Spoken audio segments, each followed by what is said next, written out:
Damos comienzo a un nuevo programa.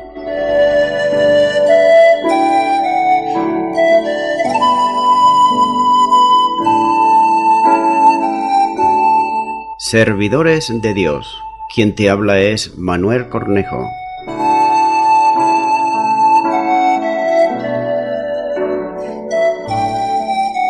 Este es un programa que está respaldado por la Iglesia Evangélica Misión Evangélica de Cataluña.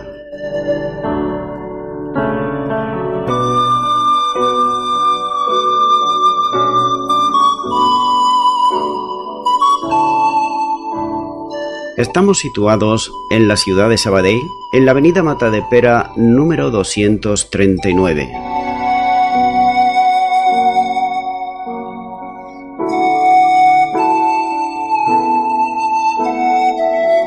Antes de dar introducción a la palabra de Dios, estaremos poniendo una alabanza.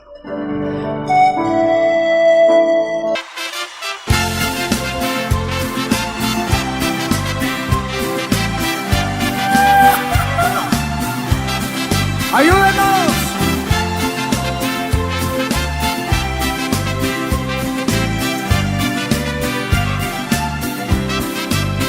Solamente en Cristo, solamente en Él, la salvación se encuentra en Él.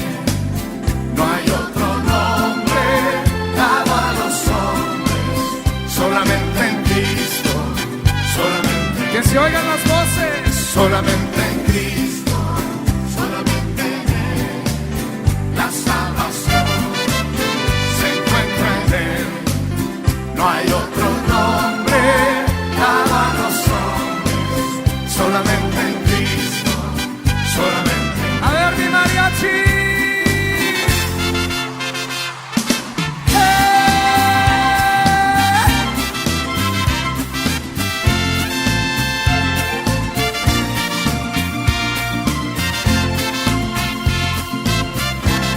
A ver si nos acordamos de este coro. Solo Dios hace al hombre feliz. Solo Dios hace al hombre feliz. La vida es nada, todo se acaba. Solo Dios hace al hombre feliz. Canten una vez más. Solo Dios hace al hombre feliz. Solo Dios hace al hombre feliz. La vida es nada, todo se acaba. Solo Dios hace al hombre feliz. ¿Alguien puede decir amén?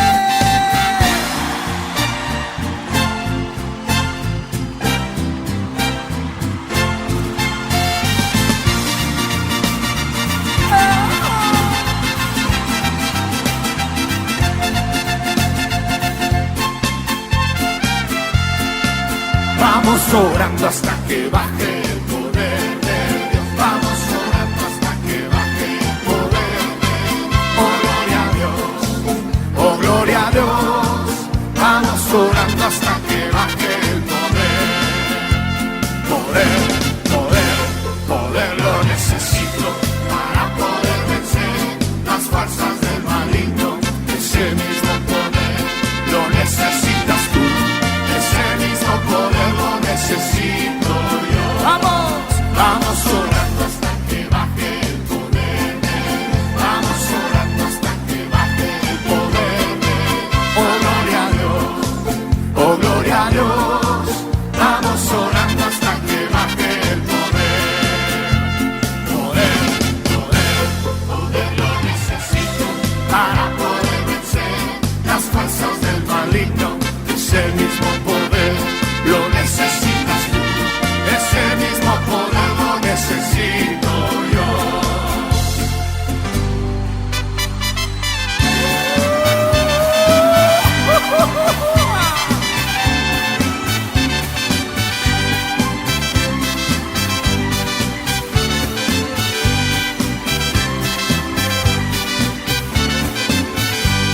Hermanos, vamos a pedir el fuego de Dios. Hermanos, vamos a pedir el fuego de Dios. Yo siento un fuego que me está quemando, el Espíritu Santo que me está llenando. Yo siento un fuego que me está quemando.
Y ya nuevamente, tras la pausa musical, estoy con todos ustedes. Estaré compartiendo la palabra de Dios, que es la Biblia, y lo voy a estar haciendo de una manera expositiva, versículo a versículo. En esta ocasión será en Hechos de los Apóstoles, capítulo 20 y versículo 11, donde dice: Y como yo no veía a causa de la gloria de la luz, llevado de la mano por los que estaban conmigo, llegué a Damasco. La luz celestial cegó a Pablo, como él mismo cuenta. Aquella luz fue tan intensa que lo dejó sin vista. La causa principal de la ceguera temporal procedía de acción de la luz divina sobre él. Con todo, aquella luz era la manifestación visible de la presencia de Dios, aunque la causa fue la intensa luminosidad que lo rodeó. La razón final fue la intervención divina que lo conducía a la conversión. Sigue diciendo este versículo: llevado de la mano por los que estaban conmigo, llegué a Damasco. El informe de Pablo destaca delante de todos la realidad de su ceguera, que lo obligaba a depender totalmente de sus compañeros de viaje. Fue conducido, como cualquier ciego, tomado de la mano de quienes estaban con él para que pudiera llegar a la ciudad. En el complemento del relato sobre este incidente que hizo antes Lucas, se dice que la situación de ceguera duró 3 días, durante los cuales Pablo ayunó y oró, tal y como dice Hechos de los Apóstoles, capítulo 9, versículo 9 y versículo 11. El significado que el mundo judío, conocedor de la Escritura y de las tradiciones sobre la ceguera, era un castigo divino que caía sobre quienes eran desobedientes a Dios. Como dice el Antiguo Testamento en el libro de Deuteronomios, capítulo 28, los versículos 15 y los versículos 28 y 29. De manera que esa es la razón por la que los discípulos preguntaron a Cristo si el ciego de nacimiento lo era por su pecado personal o por el de sus padres, tal y como dice el Evangelio de Juan, capítulo 9 y versículo 1 y 2.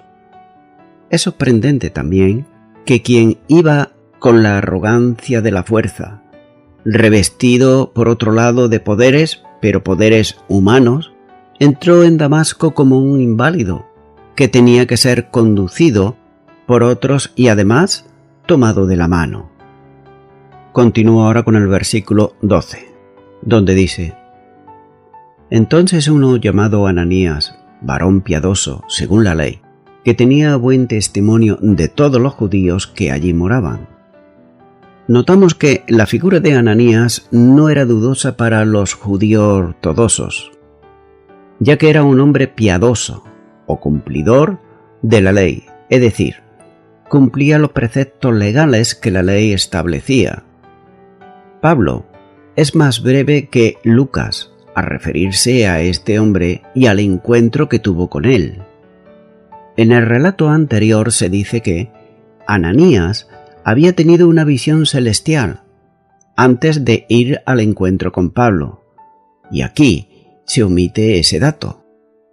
Jesús, que había determinado los acontecimientos que el apóstol vivió desde el comienzo del encuentro con él en el camino de Damasco, es también el que da ahora a Ananías por revelación directa lo que el resucitado le demandaba en relación con el ciego Saulo. Nótese por otro lado que su nombre, el de Ananías, deriva del hebreo Ammanías, que significa Yahvé ha obrado con gracia.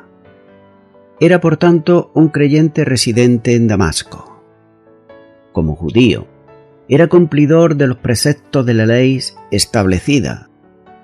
Pablo potenció con intención ese dato ante una audiencia de celosos de la ley. No dice que era cristiano y seguidor de Cristo, sino un devoto o piadoso conforme al sistema legal de los judíos.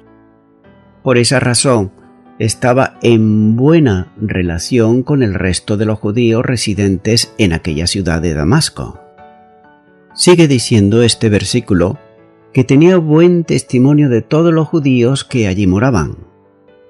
A causa precisamente de ese comportamiento y respeto por la ley, era Ananías considerado por los judíos que daban buen testimonio de él.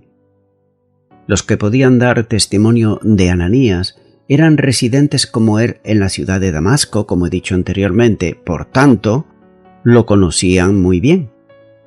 El grupo de testigos sobre su condición y persona se cierra aquí. El testimonio para condenar o absorber a un acusado provenía de 2 o 3.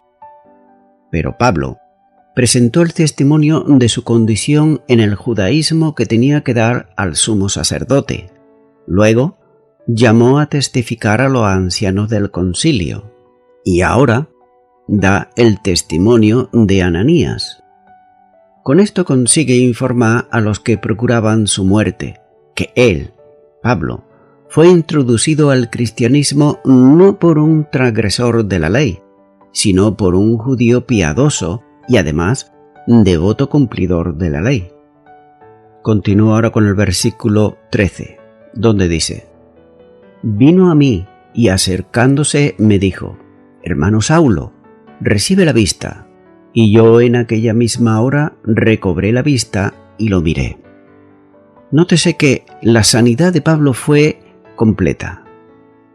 La autoridad de Cristo se manifiesta en las palabras de Ananías, cuando le dice: recibe la vista o recupera la vista. El Señor le había comisionado para ello, y Ananías actuaba con su autoridad tal como nos dice en Hechos de los Apóstoles capítulo 9 y versículo 12. Pablo recuerda que Ananías se acercó, se detuvo frente a él, haciendo notar el trato que le dispensaba al dirigirse a él como hermano Saulo. Ananías sabía que había tenido un encuentro con Cristo y que lo reconocía como su Señor.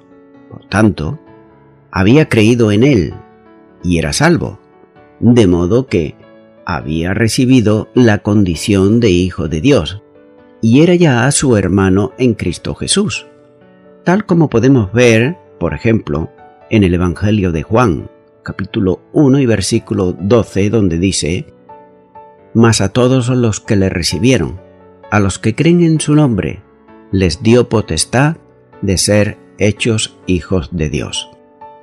Sin embargo, en el contexto judío en que se produce la historia, el sentido de hermano comprendía también la aceptación e identificación de pueblo, descendiente del mismo antepasado, por tanto, hermanos.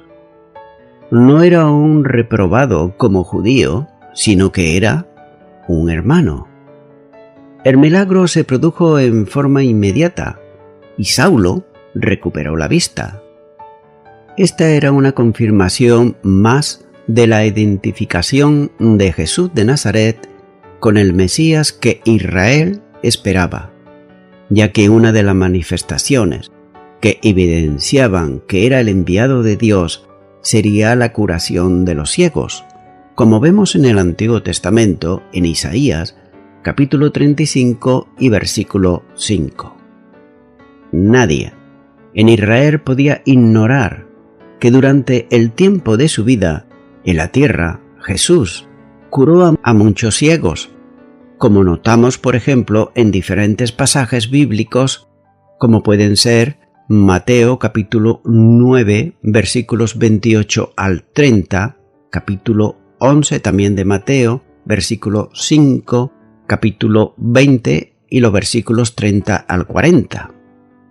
Es interesante notar que Pablo limita lo que Ananías le dijo en aquella ocasión, al no citarse aquí que la sanidad suya era hecha por Jesús, como podemos ver en Hechos de los Apóstoles capítulo 9 versículo 17, cuando dice: «Fue entonces Ananías y entró en la casa, y poniendo sobre él las manos dijo: «Hermano Saulo, el Señor Jesús, que se te apareció en el camino por donde venías, me ha enviado para que reciba la vista y seas lleno del Espíritu Santo».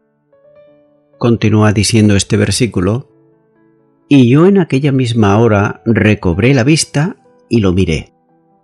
La recuperación de la vista se produjo y Pablo levantó los ojos encontrándose con Ananías.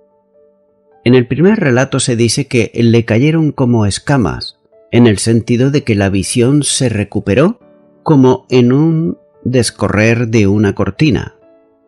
La sanidad del ciego Saulo fue una sanidad completa. Al instante, pudo mirar a Ananías. No fue una sanidad parcial que dejó secuelas en la vista de Pablo o un debilitamiento, como quizás algunos pretenden. Cuando Dios restaura, lo hace plenamente, y los milagros de Dios no son milagros parciales, sino que son milagros plenos y completos. Continúo con el versículo 14, donde dice: «Y él dijo: el Dios de nuestros padres te ha escogido para que conozcas su voluntad y veas al justo y oigas la voz de su boca». Pablo está aquí explicando lo que el Señor ha arreglado que haga. Al emplear aquí la expresión «el Dios de nuestros padres», continúa afirmando su identidad judía. Le demuestra que el Dios que trató con tanta benevolencia a sus antepasados es el mismo Dios que lo escogió y lo llamó a él. La expresión es un vivido recuerdo de la ocasión cuando precisamente Moisés se paró frente a la zarza ardiendo en el desierto del Sinaí y escuchó a Dios decirle, como vemos en Éxodo capítulo 3 y versículo 15, donde dice: «Además, dijo Dios a Moisés: así dirás a los hijos de Israel: Jehová, el Dios de vuestros padres, el Dios de Abraham, el Dios de Isaac y el Dios de Jacob, me ha enviado a vosotros. Este es mi nombre, para que siempre con él se me recordará por todos los siglos». Pedro también usó la expresión en su sermón del Pórtico de Salomón, en Hechos de los Apóstoles capítulo 3 y versículo 13. Y también lo hizo en su discurso ante el Sanedrín, en Hechos capítulo 5 y versículo 30. Ahora, Pablo usa estas palabras de Ananías para convencer a su audiencia de que el Dios de Israel lo había escogido a él. Y nótese, unos capítulos más adelante, en Hechos capítulo 26 versículo 16 dice: «Pero levántate y ponte sobre tus pies, porque para esto te ha aparecido a ti, para ponerte por ministro y testigo de las cosas que has visto y de aquellas en las que me apareceré a ti». Dios apartó a Pablo desde su nacimiento, como él mismo dice en Gálatas 1 y versículo 15. Por lo tanto, Pablo reconoció que en su vida Dios estaba llevando a cabo el plan divino. Continúo ahora con el versículo 15, donde dice: «Porque serás testigo suyo a todos los hombres de los que has visto y oído». El testimonio al que era llamado sería dado delante de todos los hombres. Esto es la expresión reunida del relato histórico de su conversión. Tendría que testificar además de asuntos concretos, lo que había visto y de lo que había oído. En Pablo se cumplían también los requisitos necesarios para ser apóstol, que consistía en haber visto y oído al Señor.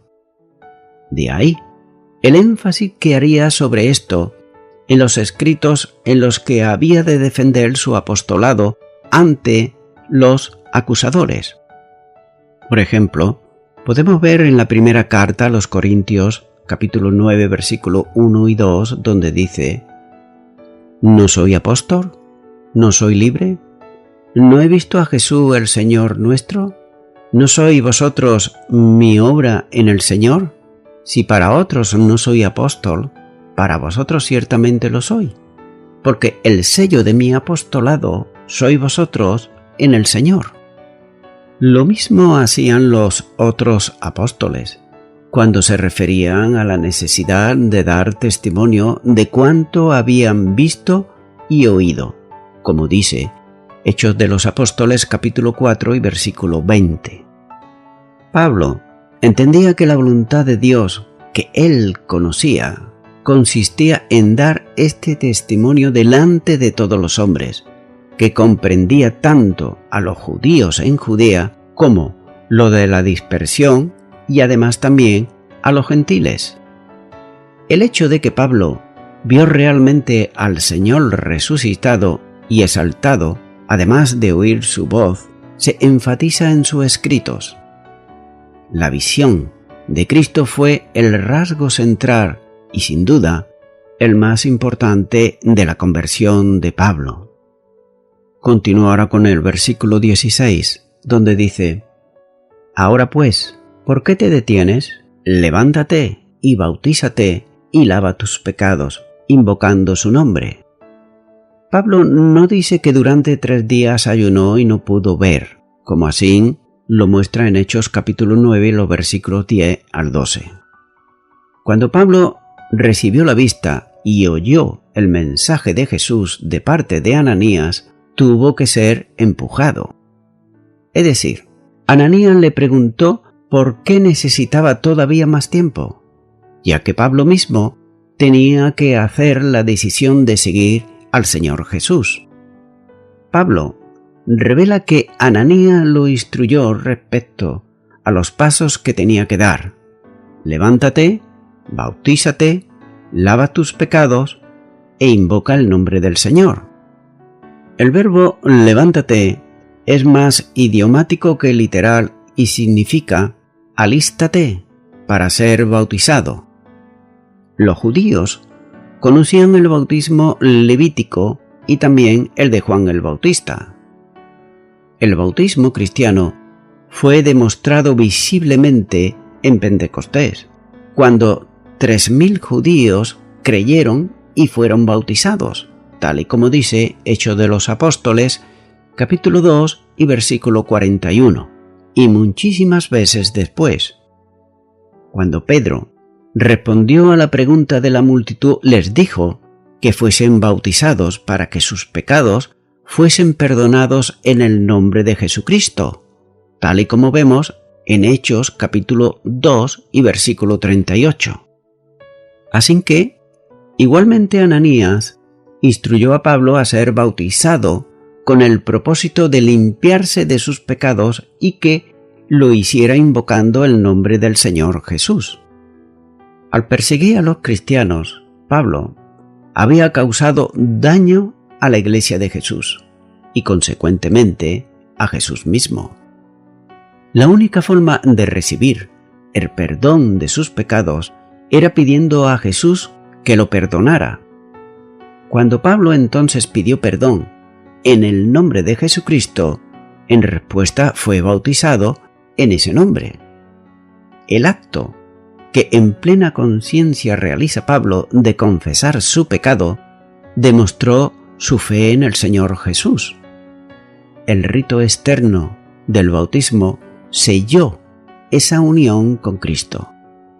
En años posteriores, Pablo dijo a los creyentes de Corinto que ellos habían sido lavados, santificados y justificados en el nombre de Jesucristo, como vemos en la primera carta a los Corintios, capítulo 6 y versículo 11, donde dice: Y esto erais algunos, mas ya habéis sido lavados, ya habéis sido santificados, ya habéis sido justificados en el nombre del Señor Jesús y por el Espíritu de nuestro Dios. Nótese que Pablo evita usar el nombre de Jesús cuando informa de las palabras de Ananías, pero el antecedente más cercano al cual La expresión su nombre exegéticamente puede referirse al justo, es decir, a Jesucristo. En ninguna parte de su discurso a los judíos, Pablo usa el nombre de Jesús, como excepción de la autoidentificación del propio Jesús, como vimos anteriormente en el versículo 8 de este mismo capítulo. Se supone que la audiencia estaba enterada del bautismo cristiano y además entendió que Pablo había sido bautizado. Y voy concluyendo ya con esto. ¿Qué aprendemos sobre la manera de contar nuestro testimonio de conversión? Ya que seguramente muchos de nosotros, seamos cristianos o cristianas, de una o de otra manera hemos contado nuestro testimonio de conversión. Nótese que podemos mencionar algunas diferencias, como también hemos visto aquí en estos pasajes que he estado compartiendo. Por ejemplo, el primero. En Hechos 9:3 no dice la hora cuando le rodeó el resplandor, pero aquí Pablo indica que fue como al mediodía. En segundo lugar vemos en Hechos capítulo 9 versículo 5, añade: dura cosa te es dar coces contra el aguijón, que no figura en este relato de Pablo. En cambio, aquí, en lugar de yo soy Jesús, dice yo soy Jesús de Nazaret.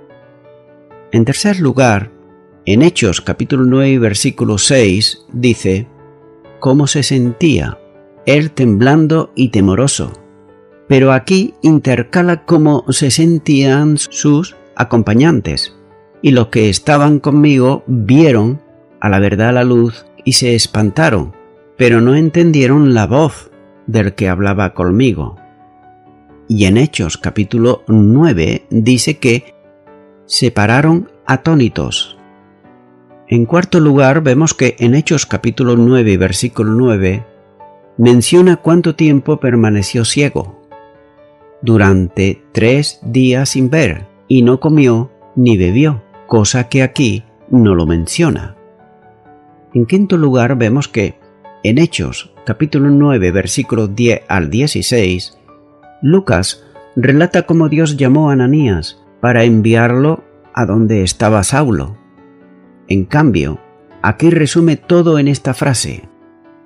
Entonces, uno llamado Ananías, varón piadoso según la ley, que tenía buen testimonio de todos los judíos que allí moraban, vino a mí y acercándose me dijo: hermano Saulo, recibe la vista.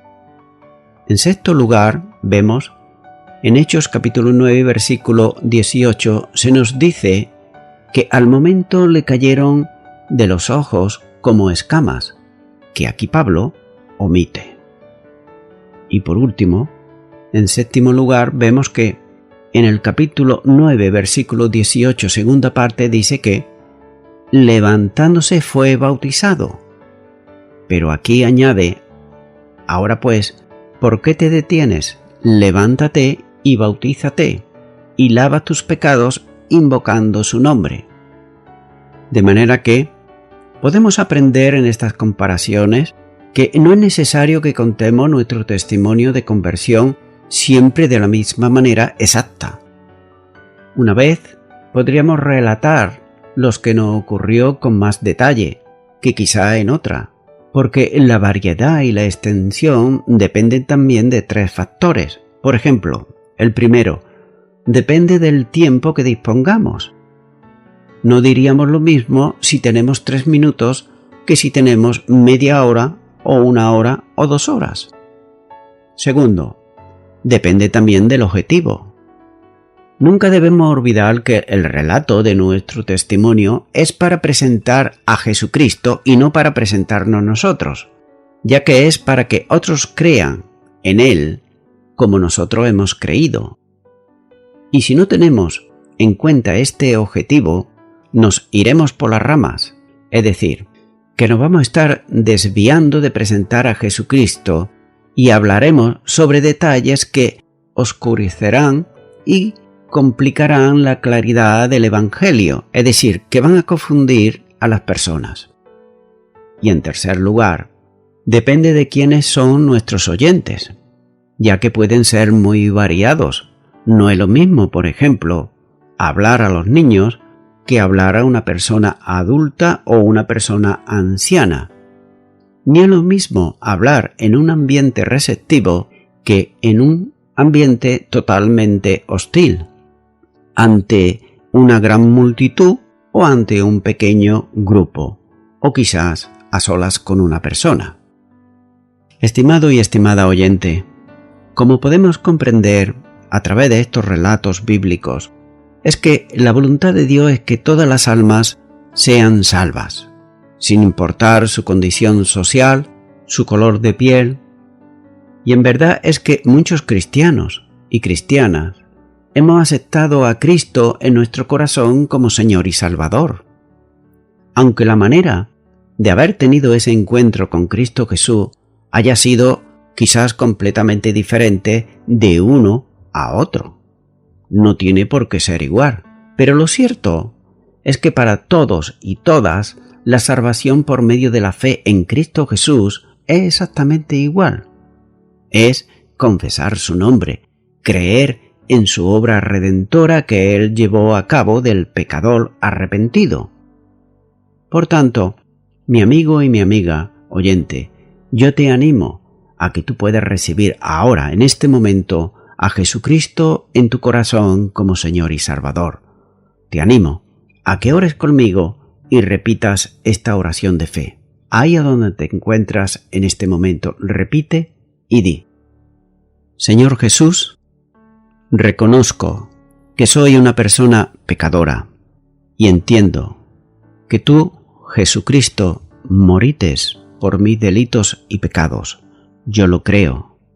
Te abro mi corazón y te acepto en este momento como mi Señor y suficiente Salvador. Y te doy gracias en el nombre de Jesús. Amén.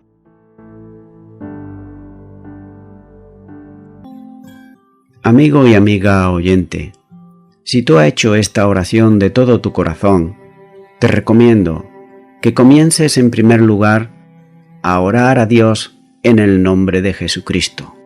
Orar a Dios no es rezar, sino que es hablar con una persona. También te recomiendo que leas la palabra de Dios. Comienza por los evangelios si no lo has hecho nunca. Y también te recomiendo que para que puedas crecer espiritualmente, te congregues en una iglesia cristiana evangélica donde se predique, se enseñe y se practique la sana doctrina y la palabra de Dios. Congrégate ahí y con el tiempo crecerás espiritualmente y podrás servir al Señor Jesucristo. Que Dios te bendiga. Y a toda la audiencia, nuevamente, ya me estoy despidiendo de todos ustedes y será hasta el próximo programa. Que Dios os bendiga a todos.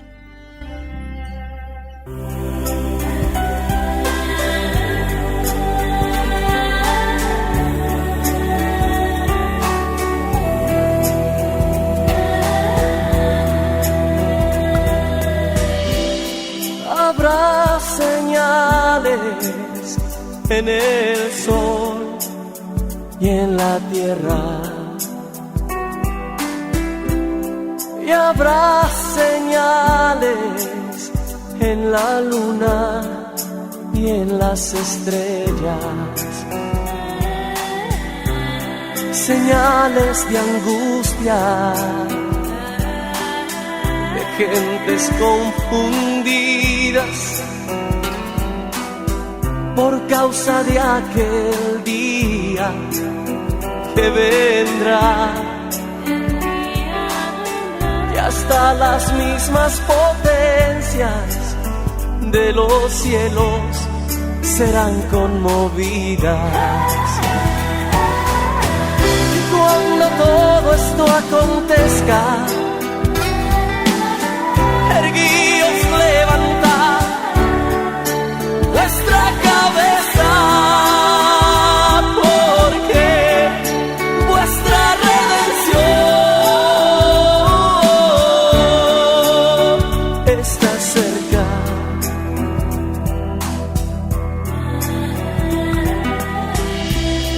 Y habrá temor y expectación. Cuando todo esto pase, sabed que está cerca el reino de Dios. Velad por vosotros mismos y en todo tiempo orad, porque dolor y agonía sobrevendrá. Pero habrá un lugar en el cielo a quien ha creído. Y cuando todo esto acontezca, erguíos, levantad vuestra cabeza, porque vuestra redención está cerca.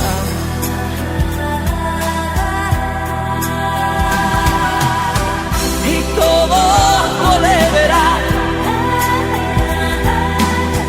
sentado en una nube, con poder y gran gloria vendrá el Hijo de Dios. Y cuando todo esto acontezca, erguíos, levantad vuestra cabeza, porque vuestra redención está cerca. Vuestra redención